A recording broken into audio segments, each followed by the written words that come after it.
Chapter 26. Isaac deceives Abimelech. A severe famine now struck the land, as had happened before in Abraham's time. So Isaac moved to Gerar, where Abimelech, king of the Philistines, lived. The Lord appeared to Isaac and said, "Do not go down to Egypt, but do as I tell you. Live here as a foreigner in this land, and I will be with you and bless you. I hereby confirm that I will give all these lands to you and your descendants, just as I solemnly promised Abraham your father.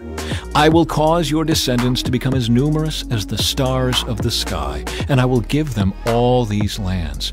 And through your descendants, all the nations of the earth will be blessed. I will do this because Abraham listened to me and obeyed all my requirements, commands, decrees, and instructions." So Isaac stayed in Gerar. When the men who lived there asked Isaac about his wife, Rebekah, he said, "She is my sister." He was afraid to say, "She is my wife."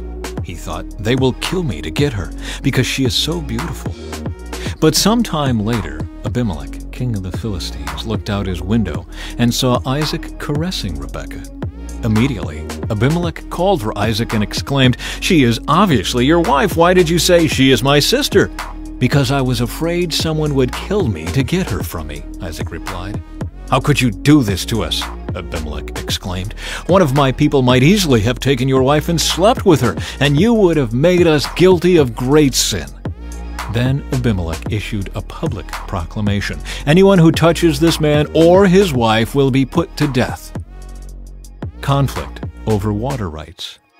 When Isaac planted his crops that year, he harvested 100 times more grain than he planted, for the Lord blessed him.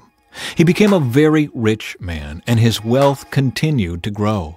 He acquired so many flocks of sheep and goats, herds of cattle and servants, that the Philistines became jealous of him. So the Philistines filled up all of Isaac's wells with dirt. These were the wells that had been dug by the servants of his father Abraham. Finally, Abimelech ordered Isaac to leave the country. "Go somewhere else," he said, "for you have become too powerful for us." So Isaac moved away to the Gerar Valley, where he set up their tents and settled down. He reopened the wells his father had dug, which the Philistines had filled in after Abraham's death. Isaac also restored the names Abraham had given them. Isaac's servants also dug in the Gerar Valley and discovered a well of fresh water. But then the shepherds from Gerar came and claimed the spring. "This is our water," they said, and they argued over it with Isaac's herdsmen.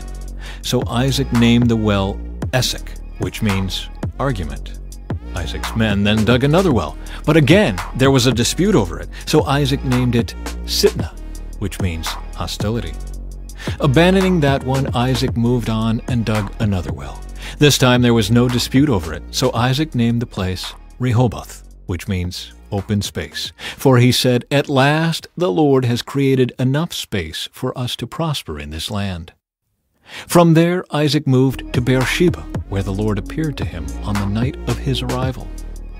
"I am the God of your father Abraham," he said. "Do not be afraid, for I am with you and will bless you. I will multiply your descendants, and they will become a great nation. I will do this because of my promise to Abraham, my servant." Then Isaac built an altar there and worshipped the Lord. He set up his camp at that place, and his servants dug another well. Isaac's covenant with Abimelech. One day, King Abimelech came from Gerar with his advisor, Ahuzeth, and also Pekal, his army commander.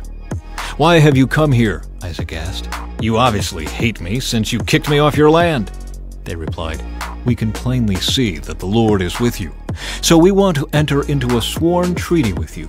Let's make a covenant. Swear that you will not harm us, just as we have never troubled you. We have always treated you well, and we sent you away from us in peace. And now look how the Lord has blessed you." So Isaac prepared a covenant feast to celebrate the treaty, and they ate and drank together. Early the next morning, they each took a solemn oath not to interfere with each other. Then Isaac sent them home again, and they left him in peace. That very day, Isaac's servants came and told him about a new well they had dug. "We've found water," they exclaimed. So Isaac named the well Shibah, which means oath. And to this day, the town that grew up there is called Beersheba, which means well of the oath. At the age of 40, Esau married 2 Hittite wives, Judith, the daughter of Berai, and Basemath, the daughter of Elon. But Esau's wives made life miserable for Isaac and Rebekah.